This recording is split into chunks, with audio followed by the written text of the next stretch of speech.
मेरे प्यारे देशवासियों, नमस्कार। मन की बात में आप सबका स्वागत है।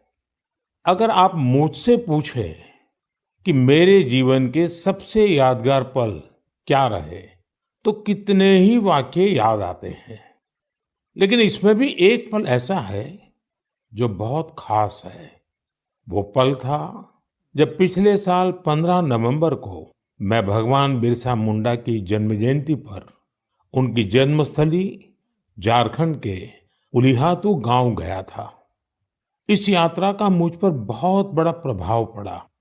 मैं देश का पहला प्रधानमंत्री हूं जिसे इस पवित्र भूमि की मिट्टी को अपने मस्तक से लगाने का सौभाग्य मिला। उस क्षण से जुड़ने का भी अवसर मिला। मुझे एहसास हुआ कि कैसे एक संकल्प को पूरा करने का साहस देश के करोड़ों लोगों का भाग्य बदल सकता है। साथियों, भारत में हर युग में कुछ चुनौतियां आई और हर युग में ऐसे असाधारण भारतवासी जन्मे जिन्होंने इन चुनौतियों का सामना किया। आज की मन की बात में मैं साहस और दूरदृष्टि रखने वाले ऐसे ही दो महानायकों की चर्चा करूंगा। इनकी 150वीं जन्म जयंती को देश ने मनाने का निश्चय किया है। 31 अक्टूबर से सरदार पटेल का 150वीं जन्म जयंती का वर्ष शुरू होगा। इसके बाद 15 नवंबर से भगवान बिरसा मुंडा का 150वां जन्म जयंती वर्ष शुरू होगा। इन दोनों महापुरुष ने अलग अलग चुनौतियां देखी, लेकिन दोनों का विजन एक था, देश की एकता। साथियों, बीते वर्षों में देश ने ऐसे महान नायक नायिकाओं की से मनाकर नई पीढ़ी को नई प्रेरणा दी है। आपको याद होगा, जब हमने महात्मा गांधी जी की 150वीं जन्म जयंती मनाई थी तो कितना कुछ खास हुआ था। न्यूयॉर्क के टाइम्स स्क्वायर से अफ्रीका के छोटे से गांव तक विश्व के लोगों ने भारत के सत्य और अहिंसा के संदेश को समझा, उसे फिर से जाना, उसे जिया।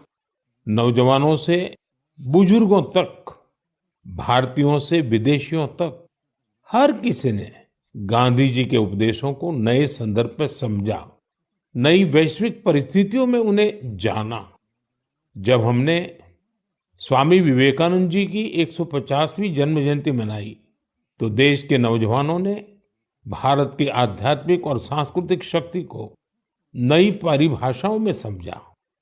इन योजनाओं ने हमें ये एहसास दिलाया कि हमारे महापुरुष अतीत में खो नहीं जाते। उनका जीवन हमारे वर्तमान को भविष्य का रास्ता दिखाता है। साथियों, सरकार ने भले इन महान विभूतियों की 150वीं जन्म जयंती को राष्ट्रीय स्तर पर मनाने का निर्णय लिया है, लेकिन आपकी सहभागिता ही इस अभियान में प्राण भरेगी, इसे जीवंत बनाएगी। मैं आप सभी से आग्रह करूंगा कि आप इस अभियान का हिस्सा बने। लौह पुरुष सरदार पटेल से जुड़े अपने विचार और कार्य हैशटैग सरदार 150 के साथ साझा करें और धरती आबा बिरसा मुंडा की प्रेरणाओं को हैशटैग बिरसा मुंडा 150 के साथ दुनिया के सामने लाए।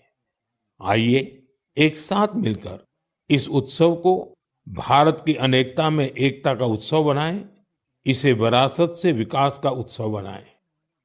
मेरे प्यारे देशवासियों, आपको वो दिन याद जरूर होंगे जब छोटा भीम टीवी पर आना शुरू हुआ था।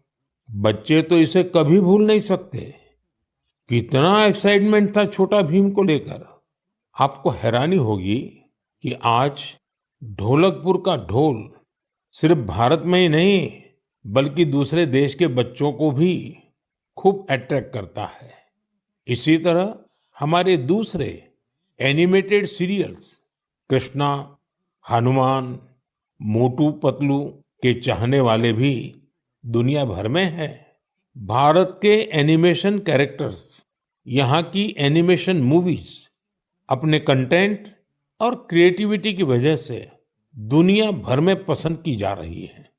आपने देखा होगा कि स्मार्टफोन से लेकर सिनेमा स्क्रीन तक, गेमिंग कंसोल से लेकर वर्चुअल रियलिटी तक, एनिमेशन हर जगह मौजूद है।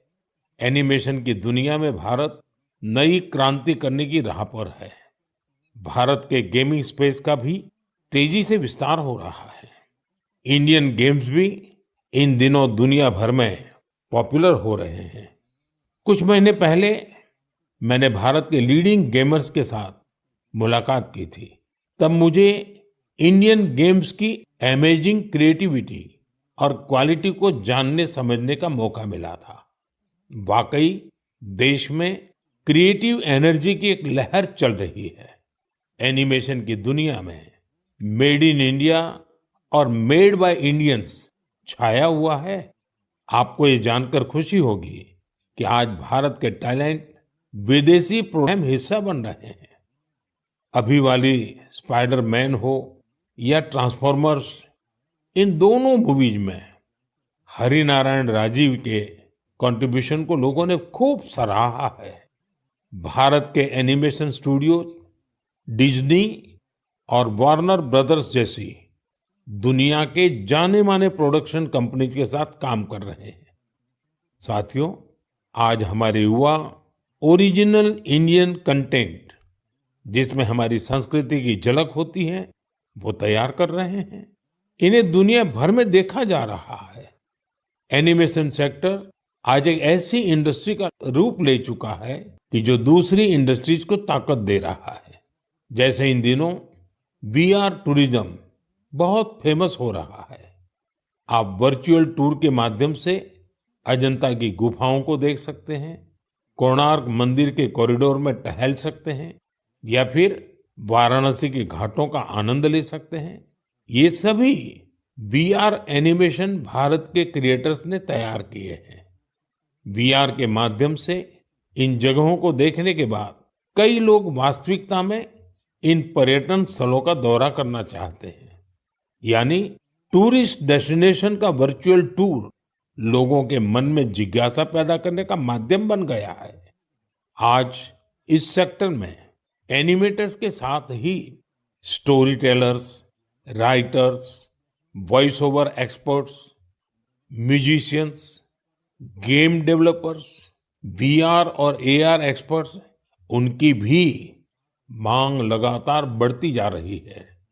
इसलिए मैं भारत के युवाओं से कहूंगा को विस्तार दे। क्या पता दुनिया का अगला सुपरहिट एनिमेशन आपके कंप्यूटर से निकले।